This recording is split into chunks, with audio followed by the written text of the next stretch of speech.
if any other team across the National Basketball Association made the same moves that the Lakers have made this offseason, they would be getting praised for it. But because it's the Lakers, we got to be overly critical and we got to nitpick every little thing.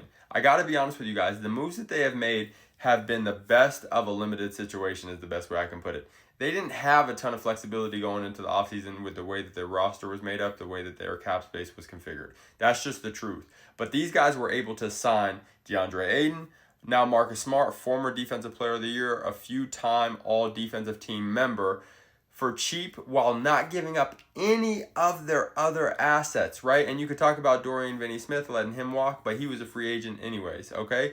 This team has done a great job at retooling their roster, filling holes where they needed to fill holes without giving away any of their future flexibility. That is huge. And guess what? They still have assets. They still have pieces that they can move that will be highly, highly coveted by other teams who are trying to lower, salary cap and do different things on their books, that they can still make moves and potentially get even better, right? Get another big that maybe can play deeper into the season, a guy like Al Horford or, another big that may come available by trade or by way of free agency, get him bought out. Who knows what's going to happen in the next 2 months prior to the season.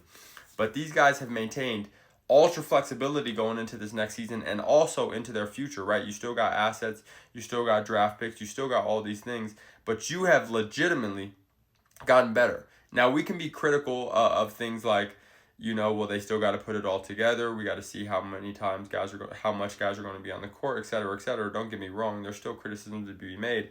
But if we're talking about, net value, you cannot look at the moves that they've made and say anything other than it is going to be a net positive on their team. This guy is an extremely versatile defender, a guy who can come in, break up the, let's say monotony of having Luka and Austin Reeves next to each other and put a guy who can guard, who can fill holes, who can compete at a high level. Is he going to be the same guy as he was a few years ago when he was Defensive Player of the Year? No, but that's okay. We don't need him to be. We just need him to be a versatile defender and a guy who can, take some ball handling responsibilities maybe in the second unit. And if he can do that, then we got something cooking. And not to mention, right, like Marcus Smart is one of the strongest guards to possibly ever play the game, right? Like he legitimately can switch off on the fours possessionally and hold his own, right? That's the type of guy we're dealing with here, while also being a great, frontline defender and guarding, point guards, shooting guards, you name it. This guy is one of the best athletes I've seen, and to be honest with you, he's one of the best athletes I've played against him. I got a chance to play against him on the AAU circuit. Insane. But anyways, and then you get a guy like DeAndre Ayton, who is not one of the best, but one of the most talented bigs across the NBA, right? A guy with his skill set, a guy who can, finish at a high level, whether it's right-hand hooks, left-hand hooks, mid-range jump shots, extending the floor a little bit in the mid-range, playing off pick and rolls, being a lob threat, right? Like he's a legitimate big, right? And when he's locked in, he's a tough one to handle. So I don't want to hear that these guys haven't made great moves because they assuredly have. Now, obviously, like I said earlier, there's questions. We still got to get on the court. We still got to see how this thing's going to mesh.